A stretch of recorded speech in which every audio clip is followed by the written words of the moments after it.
গেছে। 1 মিনিট, তোমার বর তো আমি, তুমি আমাকেই পালাতে বলছো কেন? আচ্ছা, তুই যদি আমারই বর হোস্টেলে পালাচ্ছিলি কেন, বাজে ছেলে একটা? কি ব্যাপার তোমার আজকে এত খুশি খুশি লাগতেছে, কাহিনী কি? 1 মিনিট, তোমার দুলোভাইয়ের ফোন।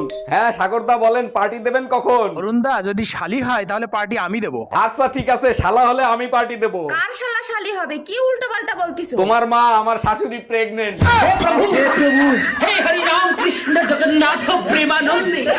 এই কই তুমি, তাড়াতাড়ি আসো, ব্যাটারি ফুল করে দেই। তোমার কি মাথা ঠিক আছে? কালকে রাত্রে না ফুল চার্জ দিয়ে দিলে, আজকে আবার কেন? সবসময় ব্যাটারি ফুল রাখলে মোবাইল ভালো থাকে, জানো না? মোবাইল ভালো থাকে ঠিক আছে, মোবাইলের ব্যাটারি ফুলে যায়, এটা তুমি জানো না? ভাই তুই ইংরেজিতে কথা বলতে পারিস?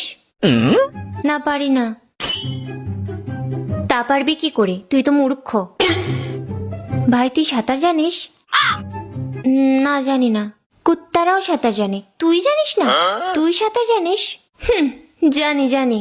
তাহলে তোর আর কুত্তার মধ্যে পার্থক্য থাকলো কোথায়?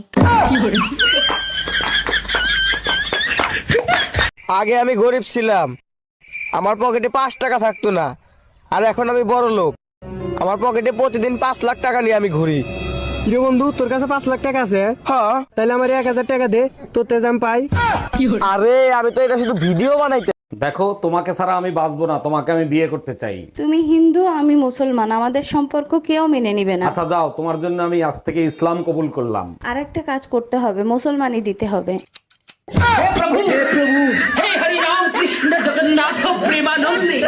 এ স্বামী না, স্বামীর তো নাম ধরে ডাকা যাইবে না।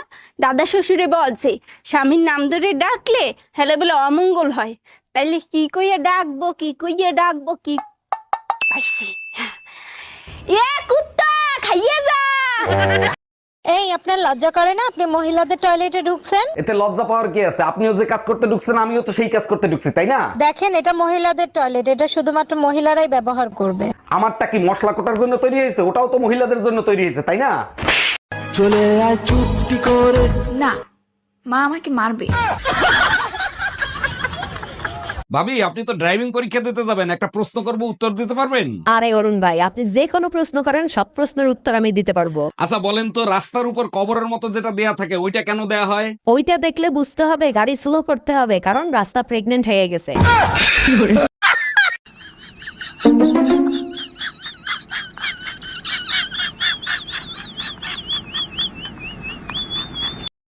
এই অনিল আমার কাছে টাকা পায়, বারবার করে ফোন করছে, বলে দাও তো আমি বাড়িতে নেই। হ্যালো। হ্যালো বৌদি, দাদা কোথায় গো? না, দাদা তো বাড়িতে নেই, বাইরে গেছে। কি বলছো, বাড়িতে দাদা নেই? ইস, আমায় ডাকুনি কেন?